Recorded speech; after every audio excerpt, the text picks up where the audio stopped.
Muy buenas tardes. Muchas gracias a todos los asistentes en esta celebración y especialmente mi agradecimiento a Carmen Aristegui, que aceptó generosamente participar en este encuentro para celebrar con nosotros los 15 años de periodismo independiente de esta semana. Carmen ha venido a Nicaragua hoy, Día Internacional del Periodista, invitada por el PEN Internacional de Nicaragua para participar junto a otros destacados periodistas y escritores en el foro Libertad bajo fianza, que se llevará a cabo en el auditorio Pablo Antonio Cuadra de Hispamer en unas horas y al cual estamos todos invitados después de este evento, así que esperamos que la pasión por el fútbol no se lo lleve al estadio, al partido de Nicaragua contra Jamaica. Gracias a la Alianza Francesa por acogernos en este teatro y a la empresa Rendeco por apoyarnos con la logística de este set. Además del Día Internacional del Periodista y los 15 años de esta semana, aprovechamos esta fecha para lanzar el nuevo diseño de confidencial.com.ni, nuestra plataforma multimedia, que es también el sitio web de esta semana y esta noche. Un sitio renovado en el que la innovación se propone estar a la altura del periodismo de calidad. Así que los invitamos a visitar Confidencial y les pedimos un poco de paciencia e indulgencia mientras terminan de ajustarse los cambios que estamos implementando.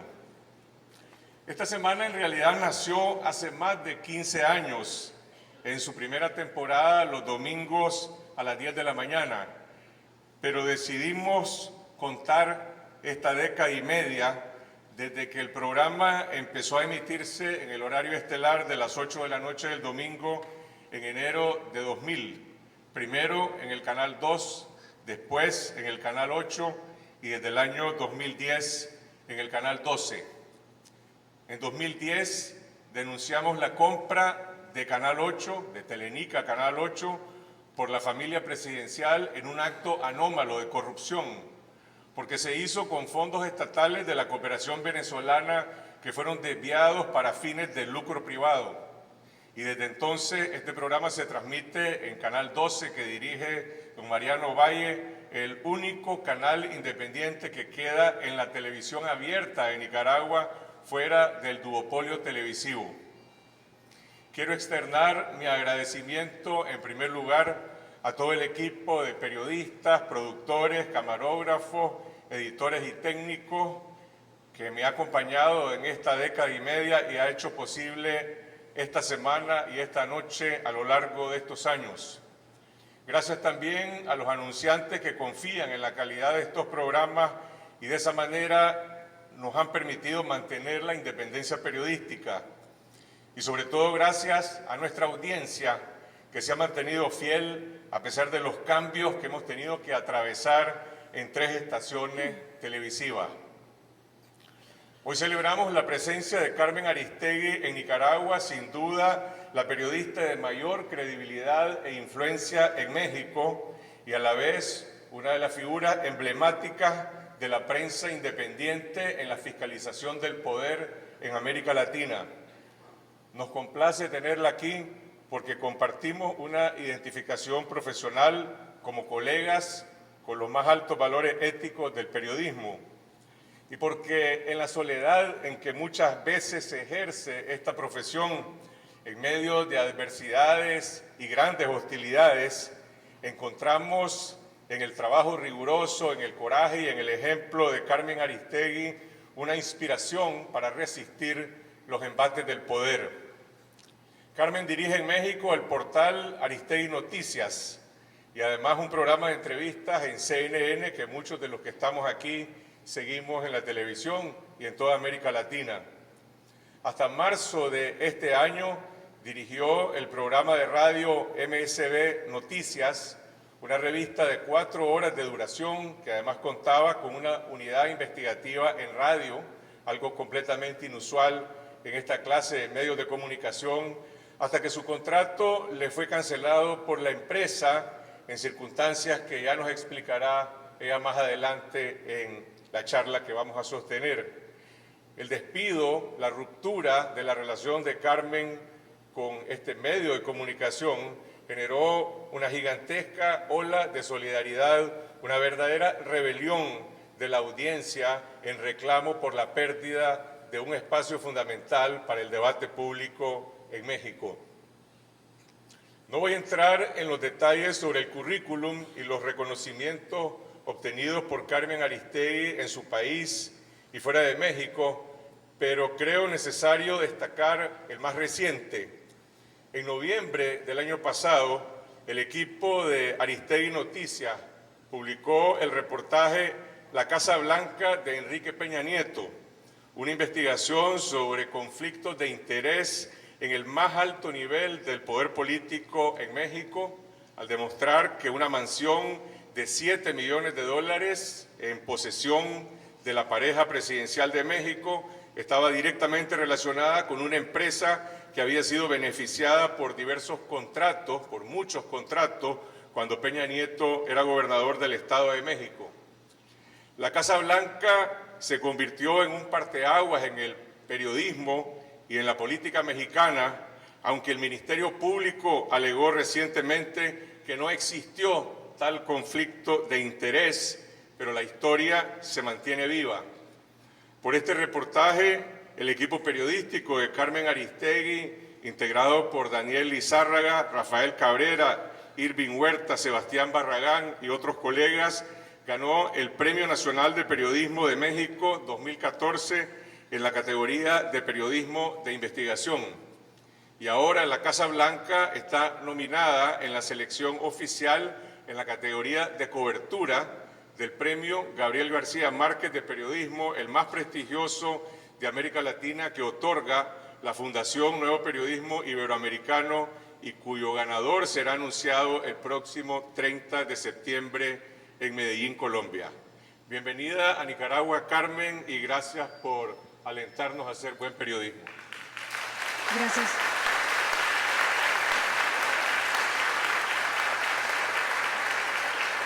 Muchísimas gracias. Gracias por la invitación, Carlos Fernando. Para mí es un gran honor estar aquí.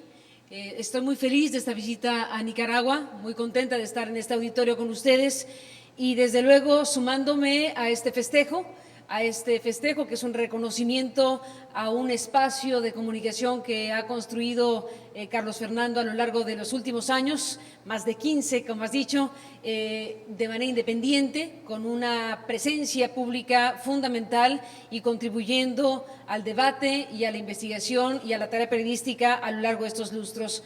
Carlos Fernando Chamorro, como todos sabemos, es no solo un gran periodista en Nicaragua, sino uno de los periodistas referenciales en América Latina, un hombre que ha logrado construir un prestigio propio, una presencia pública de enorme importancia.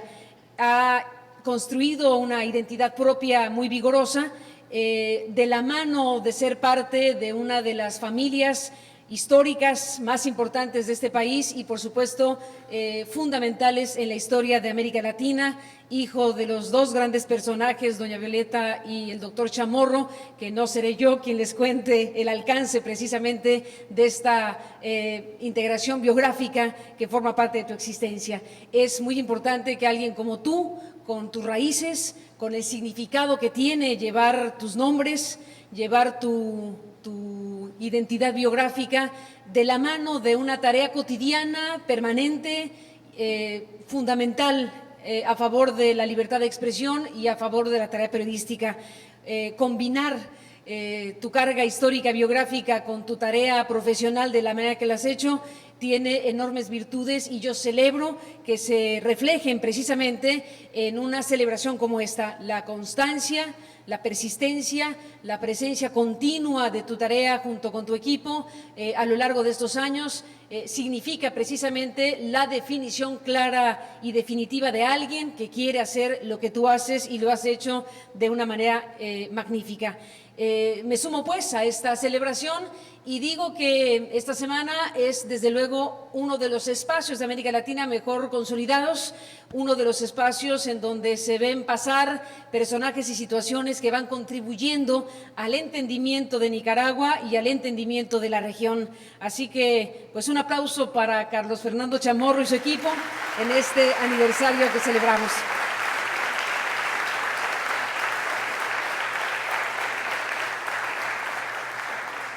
Gracias, Carmen. Invitamos a Carmen para conversar sobre lo que hacemos todos los días, nuestro oficio del periodismo, y esperamos tener también que todos ustedes tengan la oportunidad de poder más adelante, al final de esta conversación, de intercambiar con nuestra invitada.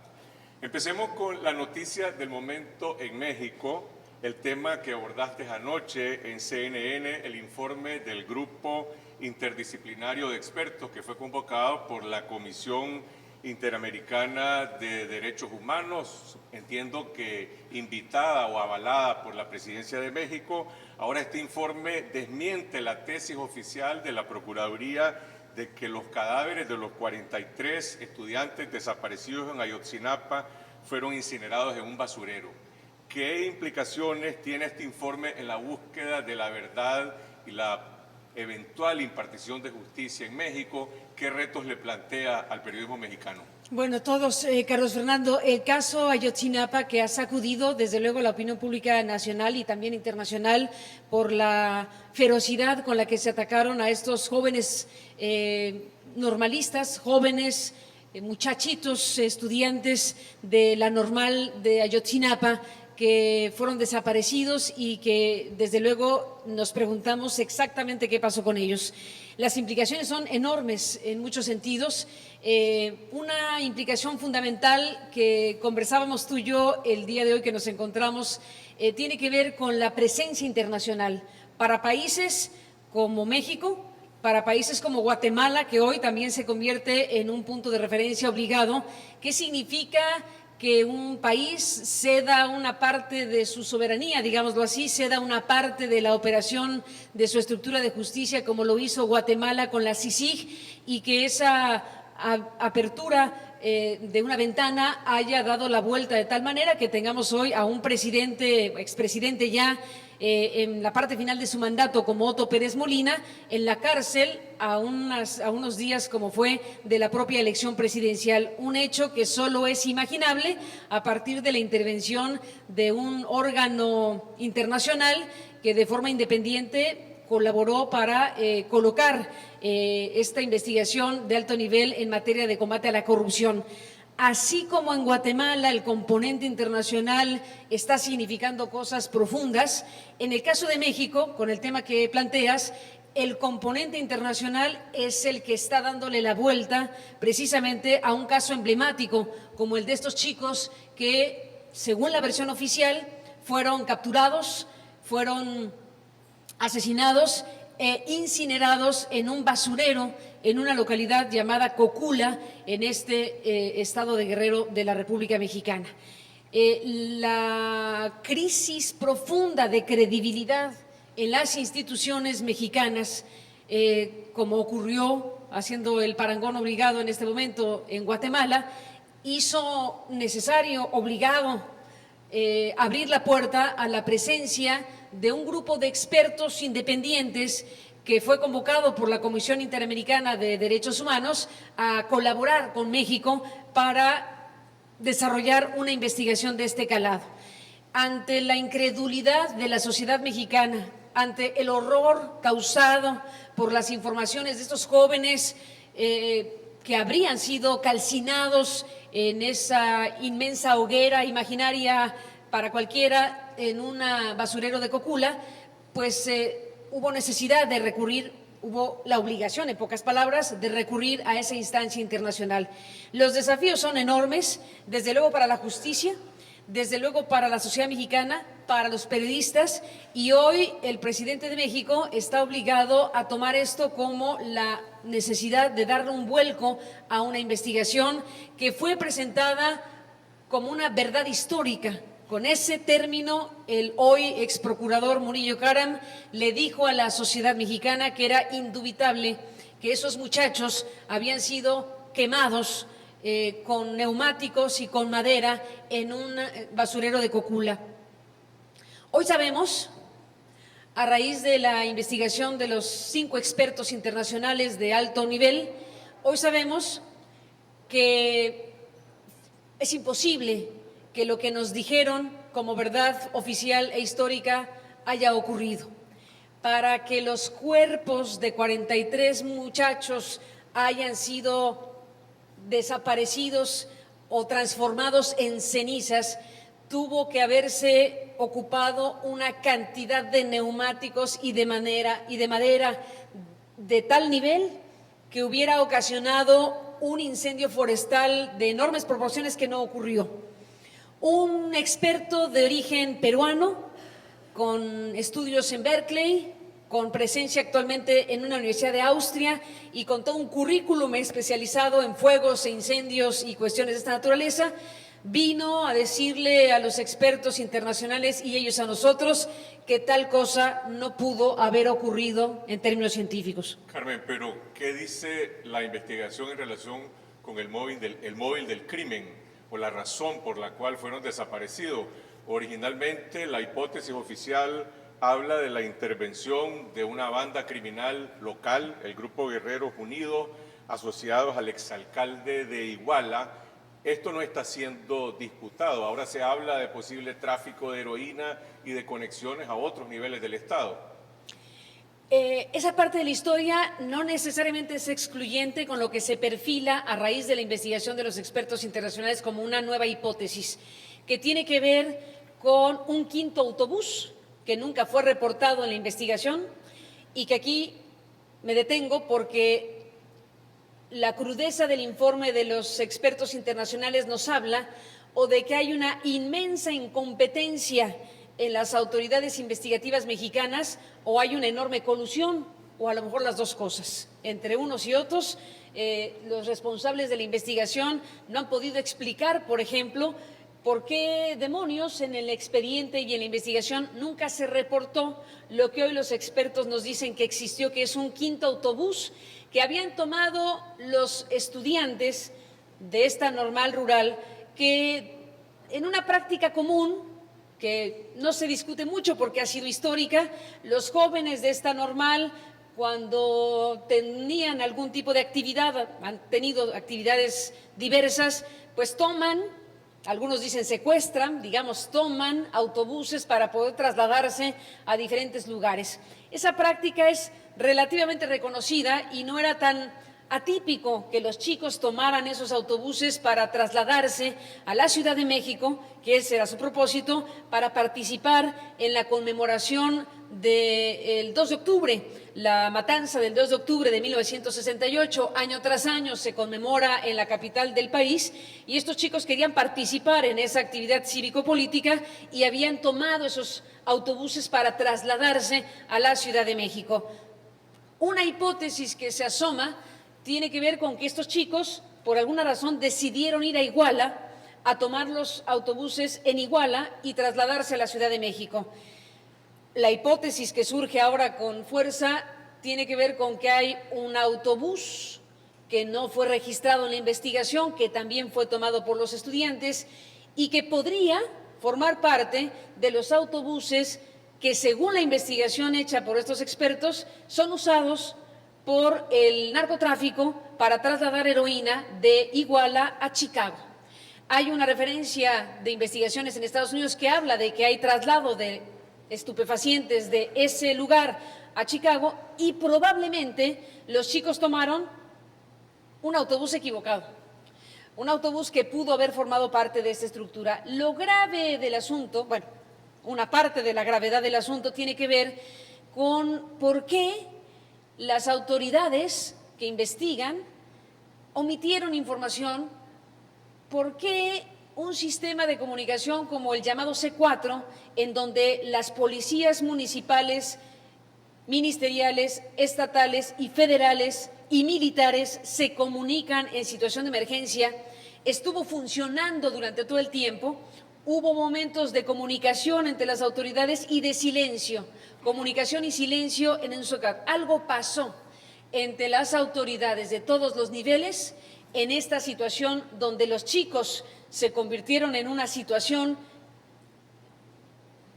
bien a bien, no se sabe de qué tipo, pero relacionada probablemente con este tipo de redes de colusión de autoridades con el narcotráfico, y se convirtieron en algo que había que deshacerse de ellos. Por eso el ataque fue tan brutal, fue en increchendo, y una conducta repetida 1000 veces a lo largo de los años de tomar autobuses, desde luego no podría justificar jamás una agresión de estas dimensiones. ¿Qué móvil hubo detrás? Pues todo se acerca a pensar que los chicos se atravesaron en el camino de una estructura criminal que pudo contar o que puede contar con anuencia gubernamental. Ese es el gran asunto en este momento y lo que podría estar detrás de esta inmensa tragedia de Ayotzinapa. Los expertos internacionales sacuden y desmontan la verdad oficial, lo que se ha presentado como una verdad oficial, que a la hora de exhibir la deficiencia de las investigaciones, lo que hace pensar, como digo, es o una enorme incapacidad de investigación o una enorme colusión gubernamental. Las víctimas en Ayotzinapa fueron estudiantes, pero en México la ola de violencia también ha masacrado decenas de periodistas. Uno de los últimos casos más emblemáticos es el de Rubén Espinosa. ¿Cómo afecta el desborde de la violencia la labor de los periodistas, de los que hacen investigación en México? Cuando esté en riesgo la vida de los reporteros, ¿hay límites para el ejercicio de la profesión, para la verdad que el periodista está buscando? Definitivamente, imagínate si no, si lo que va de por vida es la vida de los periodistas en algunas zonas del país, no se le puede pedir a los periodistas heroicidad y poner en riesgo su existencia, en pocas palabras. Hay zonas, regiones cooptadas por el crimen organizado y esta frontera rota entre autoridades y delincuencia organizada que hace que zonas del país estén absolutamente fuera de lo que serían los estándares del Estado. Ejercer el periodismo en condiciones de esa naturaleza evidentemente es un oficio de alto riesgo y el tema de la autocensura es un tema absolutamente instalado en muchas partes de la República Mexicana. Que un periodista de una localidad denuncie al capo del lugar, cuando ese capo del lugar a su vez está asociado con el gobernante en turno, pues hace prácticamente o muy difícil o imposible la tarea de informar. Por eso hay fenómenos de censura, pero hay un fenómeno muy profundo que es más eficaz por silencioso, que es el de la autocensura por sobrevivencia. ¿Cómo enfrentan los periodistas esa presión, ese temor a la autocensura? En tu caso personal, tu equipo han estado en distintos momentos sometidos a fuertes presiones, no sé si en casos extremos de amenazas de ese tipo, pero sí de presiones económicas, de presiones del poder, que a final de cuentas pretenden conducir a que los periodistas se paralicen, a que dejen de informar, a que dejen de preguntar lo que el poder no quiere que se conozca.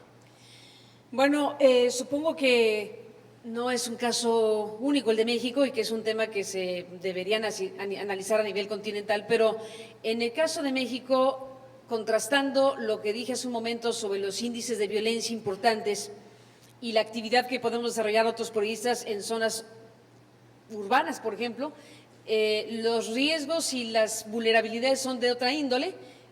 Me parece que cuando se tiene una exposición pública con una cobertura nacional o una presencia con algún medio internacional o algo que cobije de otra manera la tarea del periodista, desde luego uno intuye, quiero pensar que así es, intuye que los índices de riesgo respecto a la integridad personal física se disminuyen enormemente, hay otro tipo de vulnerabilidades para la libre expresión, pero el más grave de los la más grave de las acechanzas para un periodista es su integridad personal, como ha ocurrido en muchos casos. Es difícil colocar todo en el mismo saco, sin embargo, es verdad que hay un conjunto de cosas que conspiran contra la libertad de expresión. La más grave es la amenaza física directa que ocurre y que nos deja a un país con una lista demasiado larga, demasiado impune de periodistas asesinados en los últimos años. Ese es el principal tema posible cuando se habla de censura y de agresiones a la prensa en un país como México. En otros terrenos y en otras circunstancias hay factores que inhiben la libre expresión, que inhiben el libre ejercicio de las ideas. Por ejemplo, acabas de mencionar en Nicaragua el caso de la venta del canal, donde durante muchos años estuvo esta semana por una alianza indebida entre una parte gubernamental o la parte gubernamental y una utilización de recursos públicos que se distrajeron de esa manera. Bueno, al decir eso dijiste también que quedaba el canal, donde ahora está esta semana como el único canal libre de la televisión abierta en Nicaragua, porque todo lo demás es un duopolio. Bueno, pues no cantamos mal las rancheras para hablar a la mexicana, en el caso mexicano que tiene una estructura claramente duopólica. ¿Qué cosa más grave puede ocurrirle a un intento de democracia que una estructura hiperconcentrada, una estructura concentrada en pocas manos de un bien de la nación que es el espectro radioeléctrico? ¿Qué significa que en México en dos manos esté el mayor espectro nacional del medio más poderoso que es la televisión? ¿Qué significa que la radio mexicana esté también en pocas manos? Significa, desde luego, una gran vulnerabilidad de los periodistas y de los derechos de las audiencias. Entre menos competencia exista, pues desde luego la calidad de la información va en detrimento. Ese factor de un diseño estructural histórico propio de un modelo político a la mexicana, en donde los medios de comunicación, fundamentalmente los electrónicos, han sido históricamente un engranaje de una lógica de poder. Bueno, eso persiste en México, a pesar de la alternancia que sucedió en 2000, a pesar de una que otra reforma en telecomunicaciones, no se ha logrado desmontar factores que son adversos evidentemente a la libertad de expresión, como es la concentración de medios y en este caso también una estructura duopólica en la radio, particularmente en la televisión. Mencionaste la alternancia mexicana y de hecho hace 15 años se generaron grandes expectativas que con la salida del PRI del poder, después de estar 70 años, venía un cambio, venía una transición. Hubo dos gobiernos del PAN, el de Vicente Fox y el de Felipe Calderón, ahora está de vuelta el PRI. ¿Hay alguna diferencia sustancial entre estos gobiernos en materia de su enfoque sobre el derecho a la libertad de expresión y la protección de los periodistas? ¿Es igual el PRI que el PAN? Pues mira, la alternancia efectivamente, a pesar de que fue un capítulo dorado de una lenta y difícil transición mexicana, el capítulo dorado de que en el año 2000, de forma pacífica, por las urnas, se dio una alternancia en el Ejecutivo. México había vivido previamente un proceso de alternancia política electoral de 15 años en los otros niveles de gobierno. Hubo alternancia en las gubernaturas de los estados y fue evolucionando la estructura política hasta llegar en el 2000 a el gran momento en donde dejó de ser un presidente del PRI después de 70 años de siempre ganar las elecciones o siempre, bueno, ganar las elecciones es un piropo. Porque tendría que haber elecciones creíbles, pero en fin, digamos que de estar en el Ejecutivo y en la estructura de poder un miembro del PRI. Bueno, la alternancia resultó un momento crucial de un proceso complicado, pero absolutamente decepcionante. Dos gobiernos cuyo, bueno, el de Calderón es otra cosa, pero el gran momento y el gran mandato de un país hacia un gobernante de un tinte político distinto no se cumplió. A Vicente Fox, el presidente que resultó un candidato espléndido para un momento de país en donde se requería otra cosa, pues resultó un presidente de muy bajo calado, un presidente a quien se le perdió el miedo, digámoslo así, de los factores de poder, de los factores fácticos, de las estructuras que estaban esperando que algo ocurriera, pues en pocas palabras se le perdió el miedo y hasta el respeto. Al final me parece que quedó un gobierno muy decepcionante que no logró dar los pasos necesarios para que México realmente transitara en un rediseño estructural de un Estado autoritario a un Estado democrático. Se hicieron algunas cosas, la joya de la corona fue la ley de transparencia, que se promovió por organizaciones ciudadanas y periodistas y que el mérito de Fox fue tomar la iniciativa, enviarla al Congreso y como fase inaugural tuvimos una ley de transparencia que a lo largo de los años se ha mantenido como un factor muy importante a favor de la libertad de expresión y del acceso a la información. Sin embargo, cuando tú planteas es lo mismo el PRI y el PAN respecto a las nociones básicas de respeto a la libertad de expresión y libertad de prensa, pues yo te diría que hemos tenido claroscuros, que no podría decir que México es el mismo México que en los años 70, desde luego, algo ha pasado. Sin embargo, también es cierto que a raíz del regreso del PRI hay pisadas de dinosaurio, hay un cierto vendaval autoritario y hay regresión en prácticas que se creían superadas. Entonces México se debate entre los que están buscando la reinstalación a la manera que se pueda de las viejas formas que nunca se fueron del todo y los que buscan que lo ganado en el territorio democrático por lo menos no se pierda. Ya en este momento me parece que hay un cierto grado de resignación en donde la gran batalla radica en no perder lo ganado.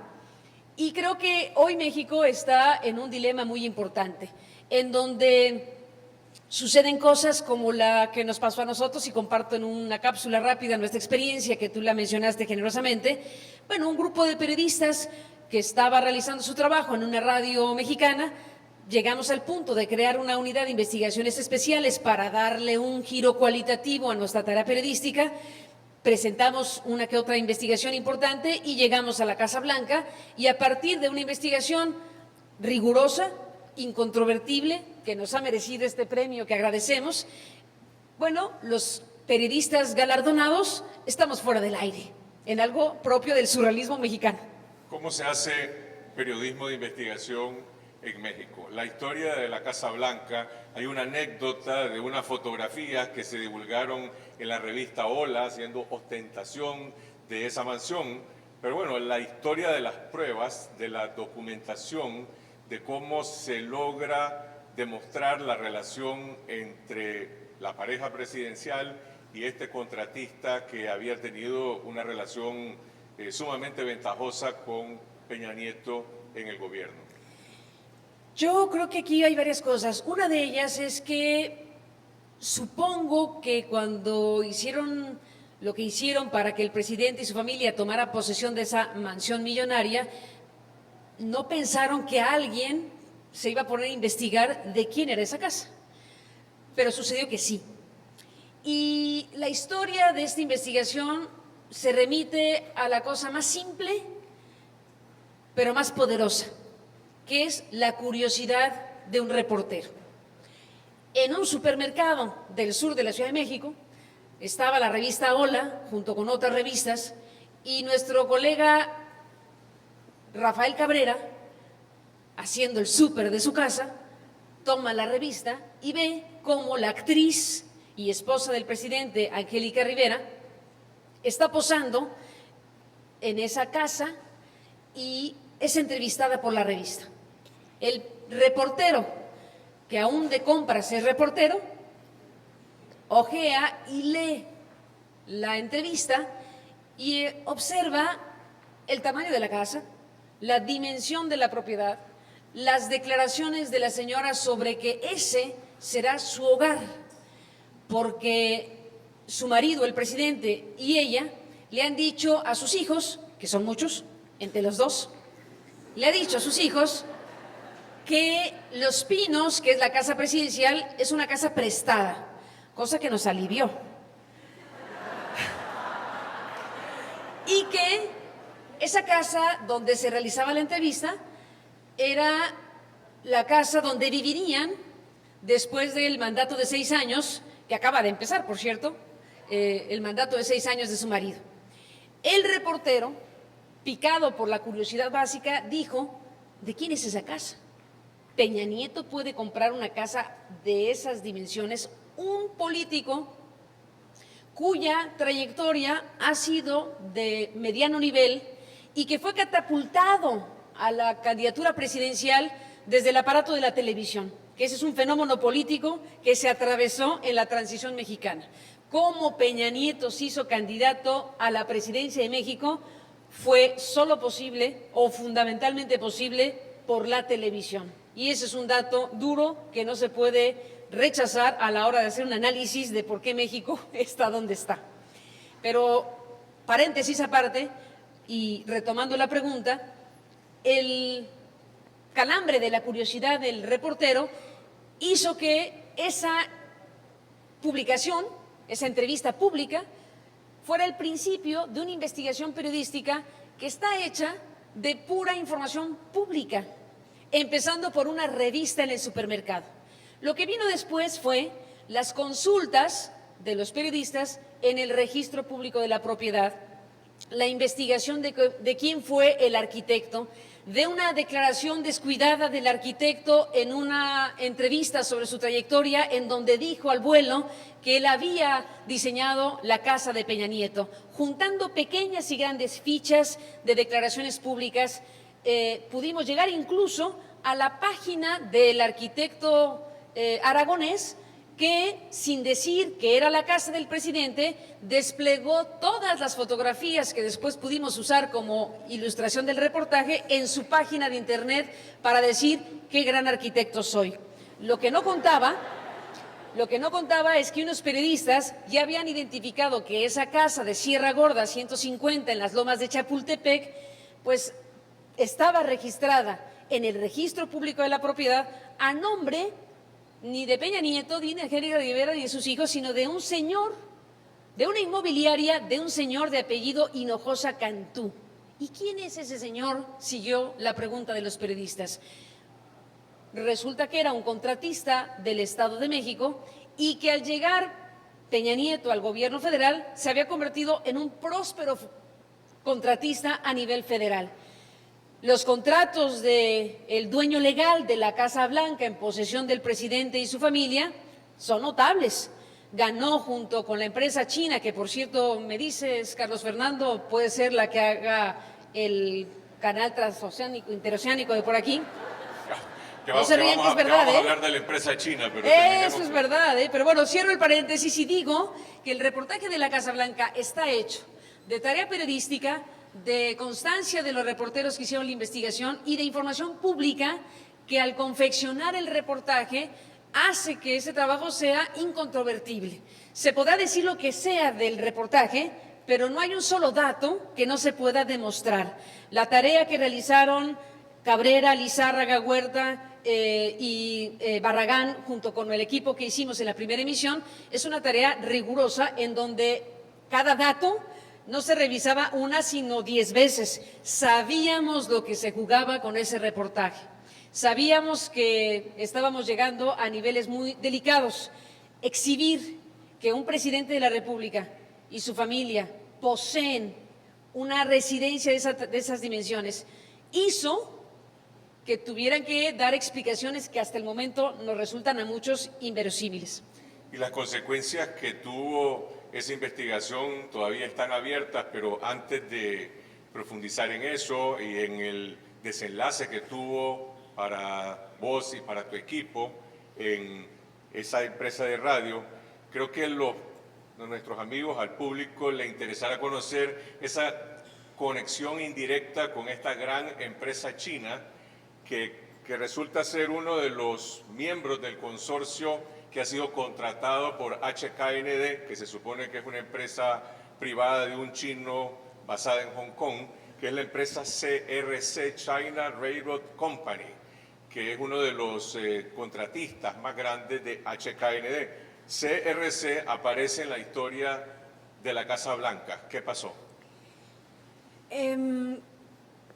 Cuando la investigación se estaba realizando, teníamos una pequeña oficina donde estaban los 4 periodistas y ahí se hacían las reuniones de trabajo, etcétera, y tenía unos vidrios que sirven también para, con plumón, con estos marcadores, hacer anotaciones y después borrarlo con facilidad. Se tenían todas las paredes de los vidrios llenas de anotaciones. Una de las partes de estos vidrios tenía el nombre de Juan Armando Hinojosa Cantú y rayitas en donde se ponía cada una de las empresas y de las inmobiliarias que íbamos encontrando que tenía. Una de las inmobiliarias era la dueña legal de la Casa Blanca, otra de las inmobiliarias dueña de la que es dueño este personaje, es dueño de otra casa de las Lomas, que es menos sexy que la Casa Blanca, pero que también existe y que también ha usado Peña Nieto, era también parte de esta estructura. Algunas otras empresas estaban puestas en este pizarrón de vidrio. Cuando se da el anuncio en México de quién ganó una licitación sumamente controvertida por el proyecto mismo y por el proceso de licitación de un tren de alta velocidad México-Querétaro, Sebastián Barragán, que estaba trabajando en esa oficina, está escuchando los nombres de los ganadores que fueron competidores únicos, porque los demás interesados en ese tren México-Querétaro simple y llanamente no se presentaron en la licitación como una señal silenciosa para decir que esa licitación estaba predeterminada para los ganadores.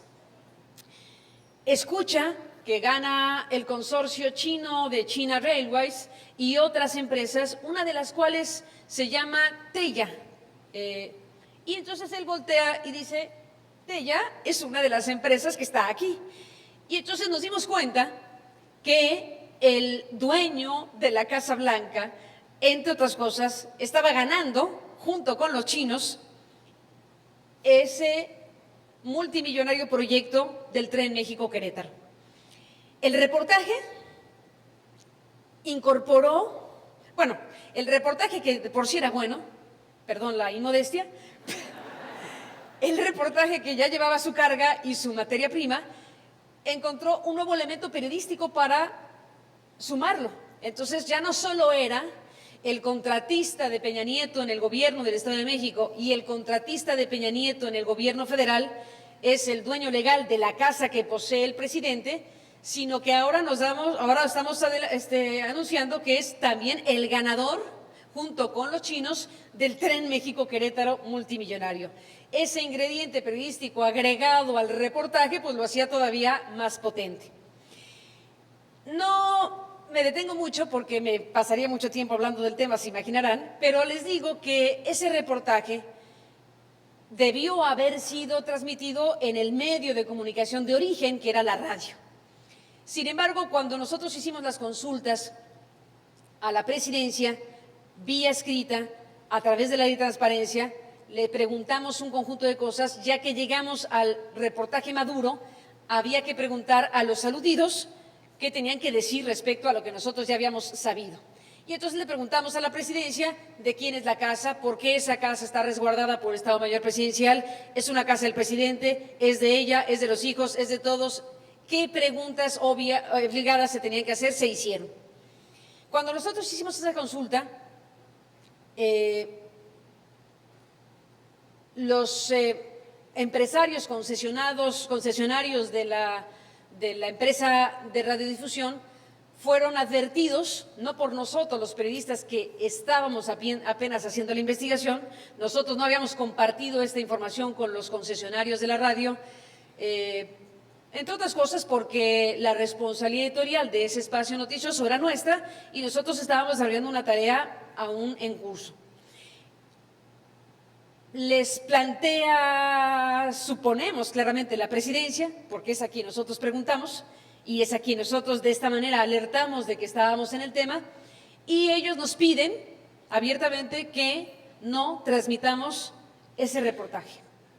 Tengo una reunión con los dueños de ese grupo empresarial y me piden comprensión, me piden que yo, como directora del espacio, no transmita el reportaje de la Casa Blanca. Será un dilema importante para los periodistas porque no es una exigencia grosera la que se nos hace, sino una solicitud de comprensión frente a una vulnerabilidad, que ese es un tema interesante, de los concesionarios ante el poder político. Nos van a romper la madre, creo que me dijeron.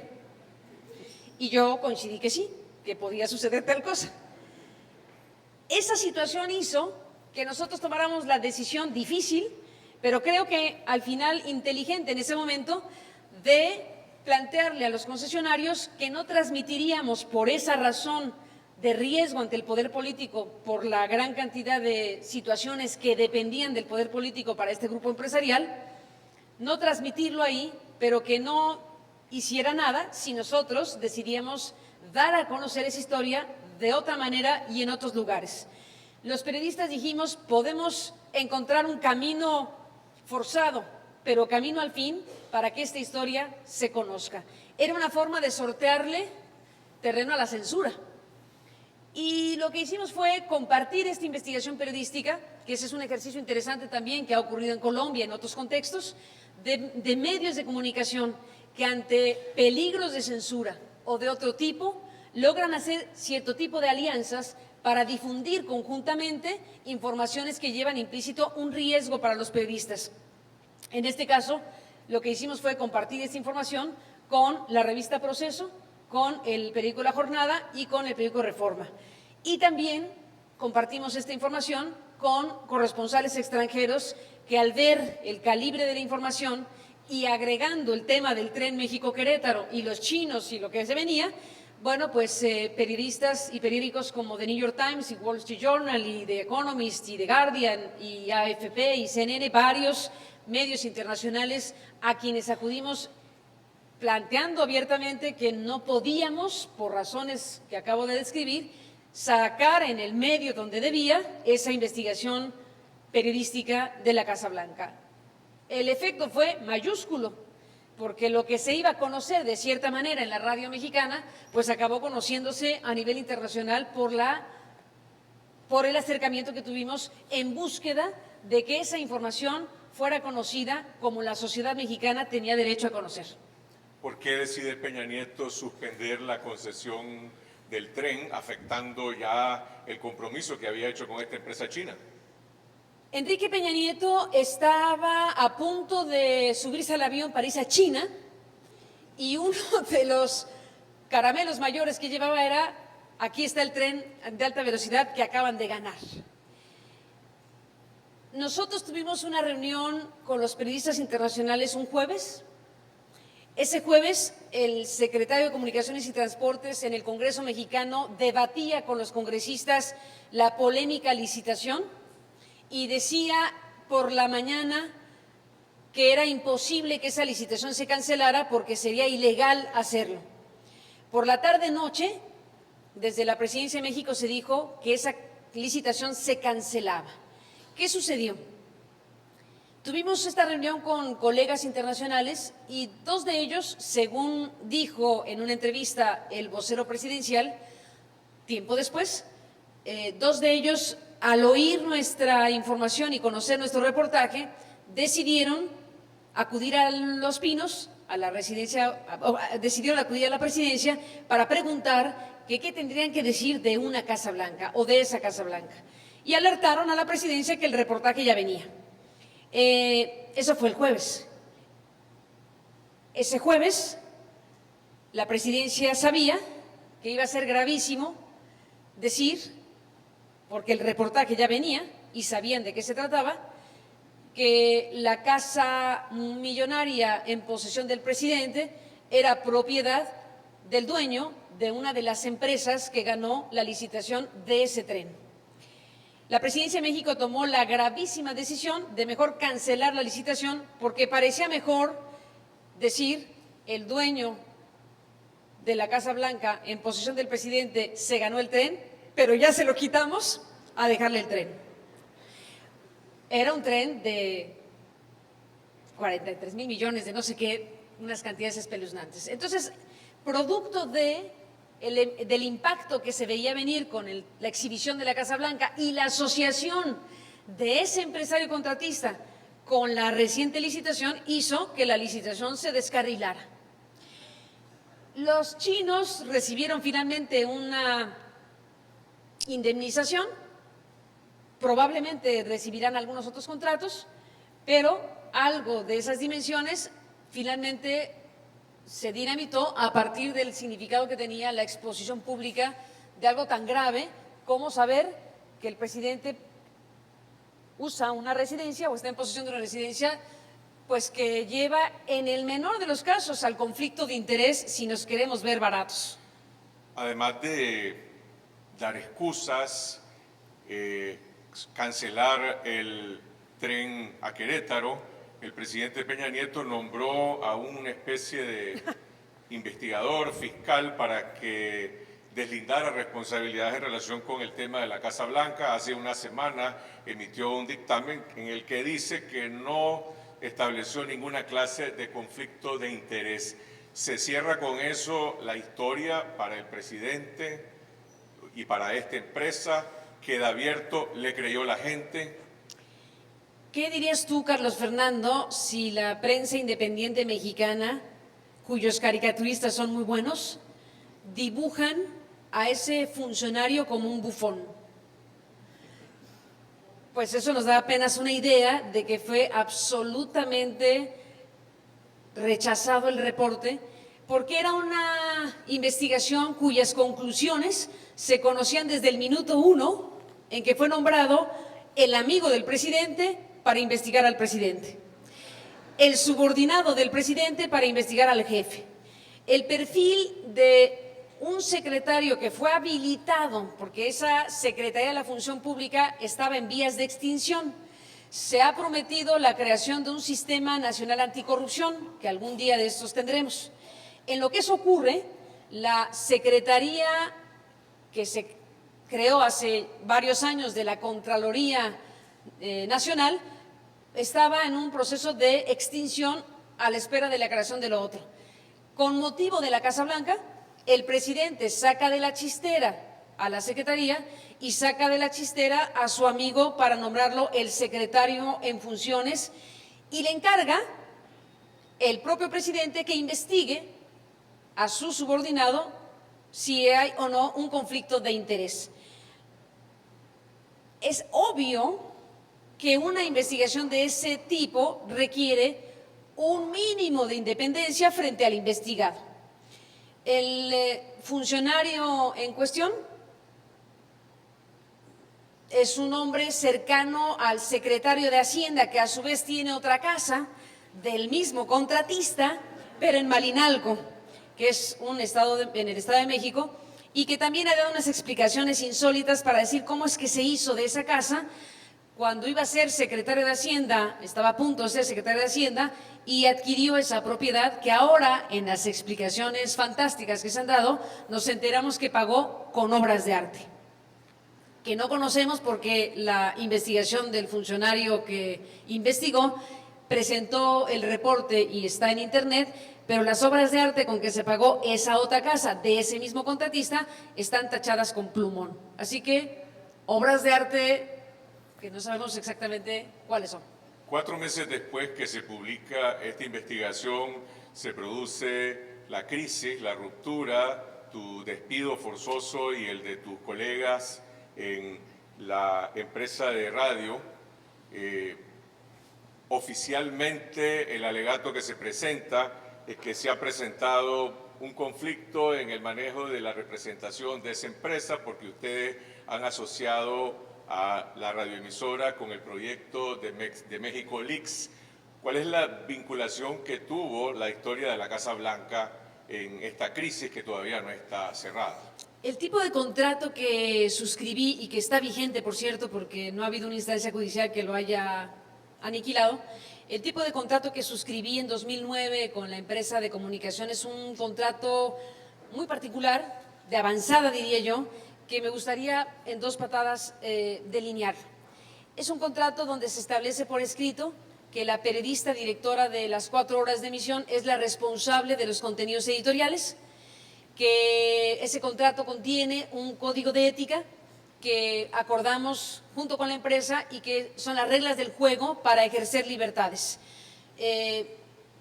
Si alguien rompe ese contrato, tiene que haber sido por una causal. Y esa causal puede ser el incumplimiento de un código de ética que nunca se rompió, un código de ética que no está en falta. Nos queda claro y estamos convencidos como grupo de periodistas que el factor fundamental que detonó nuestra salida de MBS tiempo después de la publicación de la Casa Blanca es el reportaje de la Casa Blanca. No hay ninguna racionalidad empresarial en las decisiones que tomó esta empresa para aniquilar ese espacio.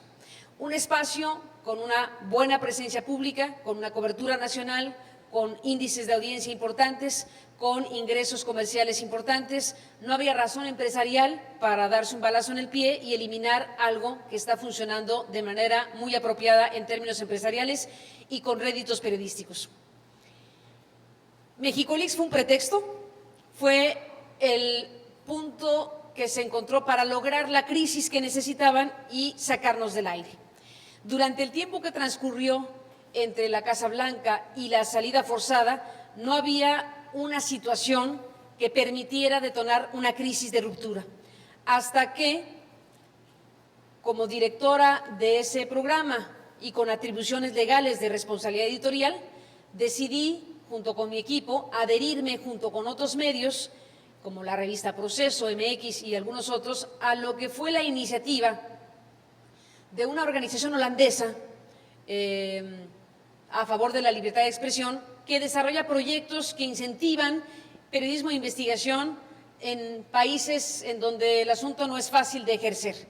Tienen proyectos en África y en algunos otros lugares y decidieron que México, por diferentes razones, era un lugar donde deberían incentivarse trabajos de investigación y promovieron esa plataforma que consiste básicamente en dotar de una computadora a cada uno de esos medios, una computadora que no es de nadie, nadie pagó un peso por esa computadora, los recursos para comprar esas computadoras son del Parlamento Europeo, lo más neutro que se puede imaginar, y esas computadoras tienen un sistema de encriptamiento que permite que la sociedad, que la gente, que el auditorio pueda enviar información de interés público a los periodistas por una vía de encriptamiento que garantice que quien entrega información relevante, que quien entrega información vía esa plataforma Mexicolix, está seguro que no se conocerá su identidad, no lo conocerán ni los periodistas. Me pareció fantástico poder formar parte de esa plataforma y entonces anuncié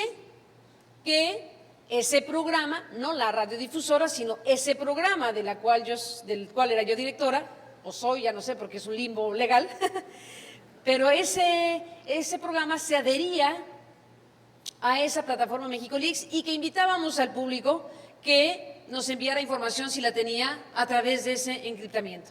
De ahí se tomaron para crear una crisis artificial, porque supongamos que debimos haberles dicho, oigan, vamos a participar de esta plataforma, la falta, si la hubiera, es de tal dimensión que se arregla con una llamada telefónica, no con los desplegados en la prensa que a la mañana siguiente empezaron a publicar, creando una crisis artificial absurda, irracional y demencial, que desde luego lo que pretendiera aniquilar ese programa y crear una situación de ruptura que permitiera a ese grupo que sirvió de instrumento eliminar a todo ese equipo de personas a quienes sacaron del aire. No fuimos 2 ni 3, 25 personas, reporteros, productores y comentaristas que una misma mañana dejaron de salir al aire. La crisis fue increciendo hasta el punto, y claramente lo que se pretendía es que nos fuéramos por nuestro propio pie. Como decidimos no irnos por nuestro propio pie, lo que hicimos fue enfrentar las agresiones de la empresa diciendo que estábamos sorprendidos, pero que seguíamos al aire cumpliendo un contrato y una obligación de estar al aire con nuestras audiencias. Se llegó al punto, después de varios intentos, primero fue Mexicolix, después despidieron a 2 de los reporteros de la Casa Blanca, a Daniel Izárraga y a Irving Huerta, para provocar mi enojo y hacer que nos fuéramos por nuestro propio pie. En acuerdo con los 2 reporteros despedidos, decidimos quedarnos y exigir su regreso al aire. como no nos fuimos con esa siguiente lanzada, lo que hicieron fue algo muy grave, inaceptable, como imponer o pretender imponer nuevos lineamientos editoriales que desde luego eran contrarios al contrato vigente conmigo, al código de ética y me atrevo a decir que a la ley.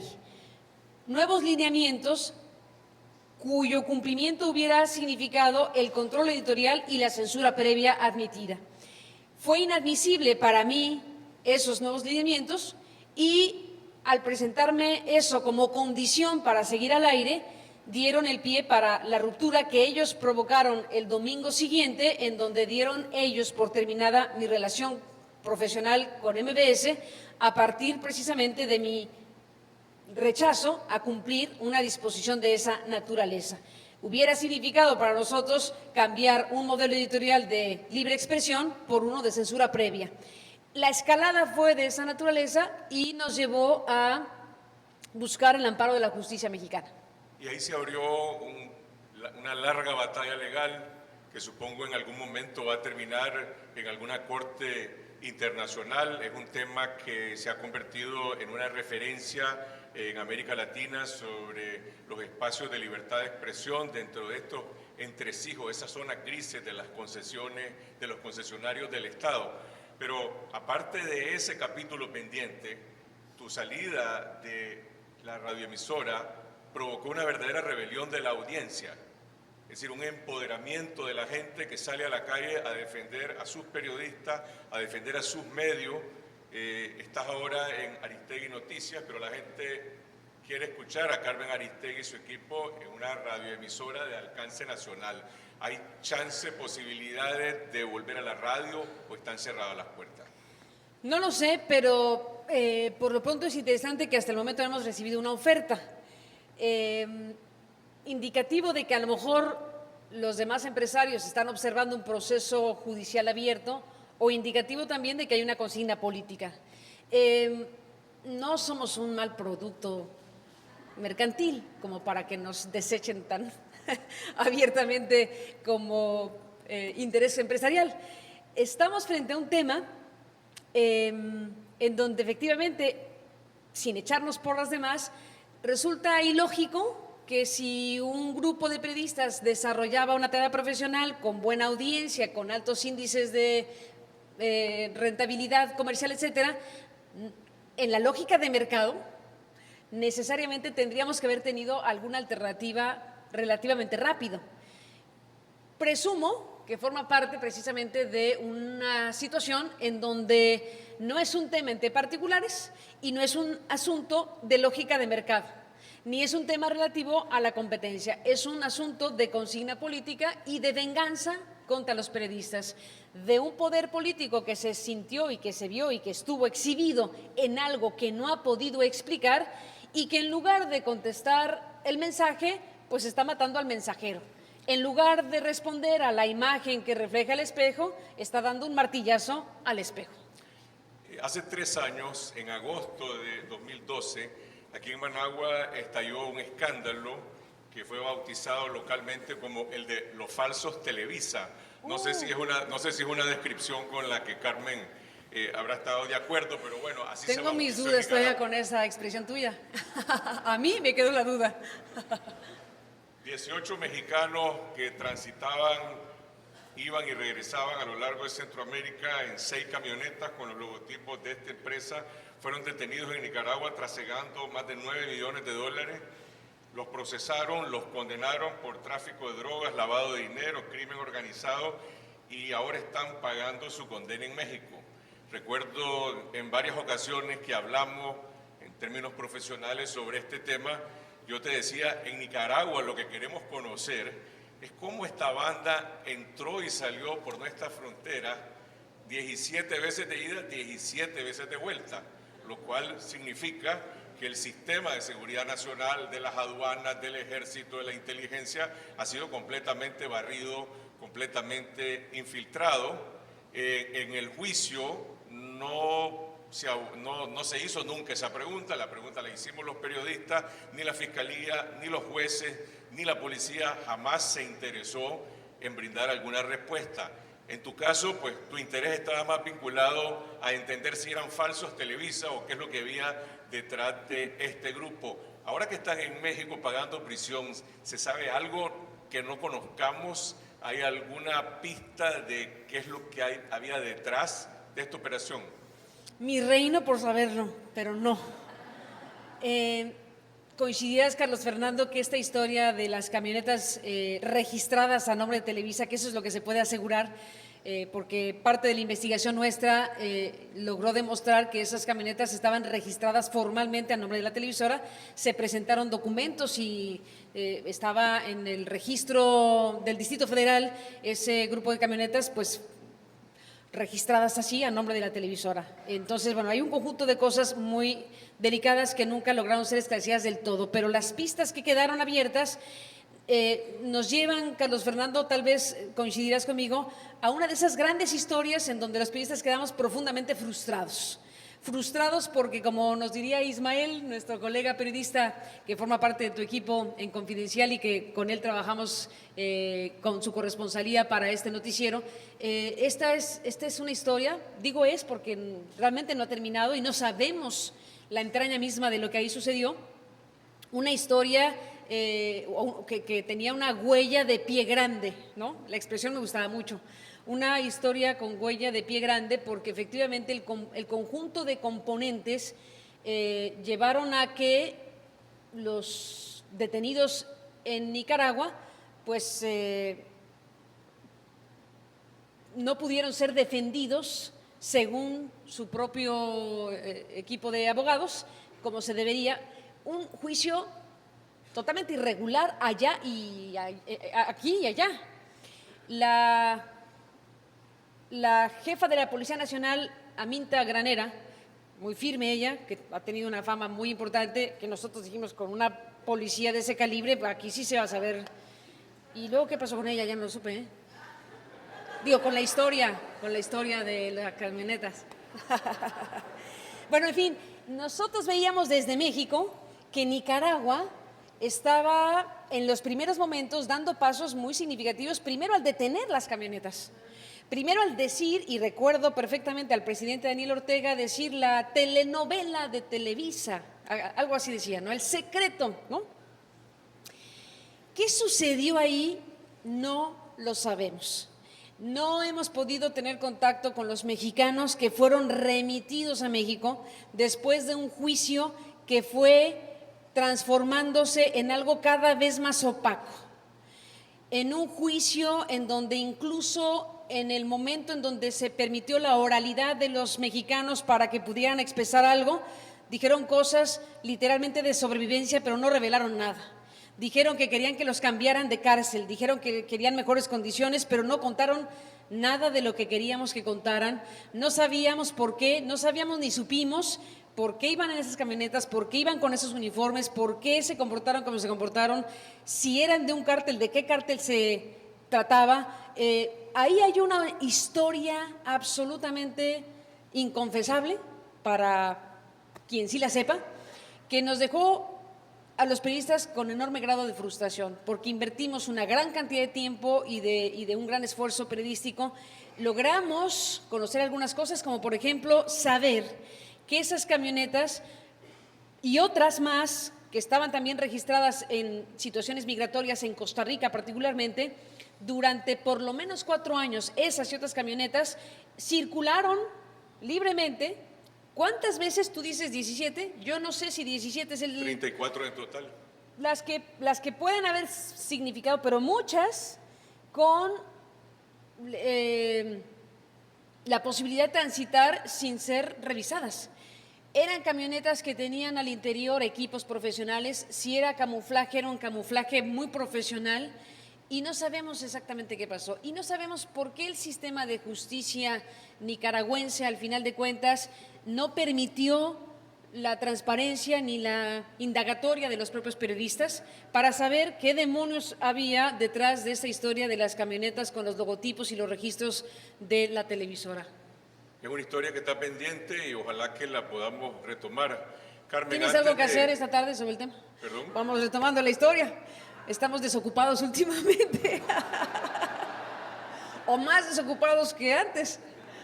¿Puede la prensa mexicana fiscalizar con la misma fuerza a los poderes privados, a los grandes grupos privados mexicanos?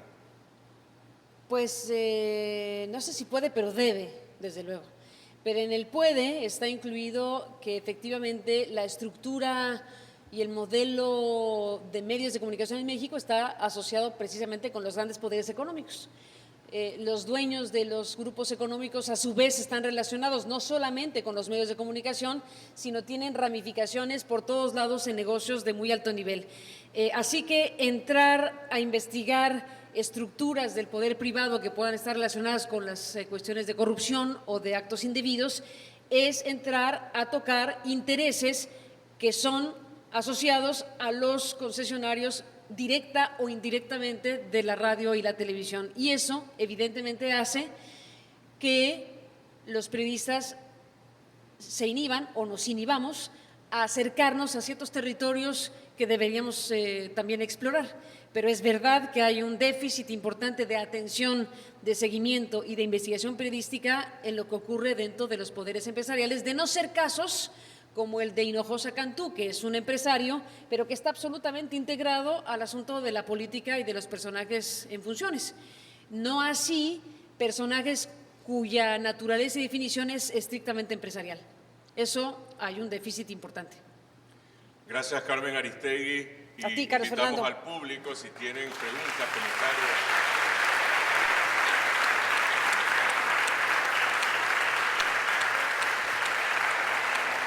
Muchas gracias.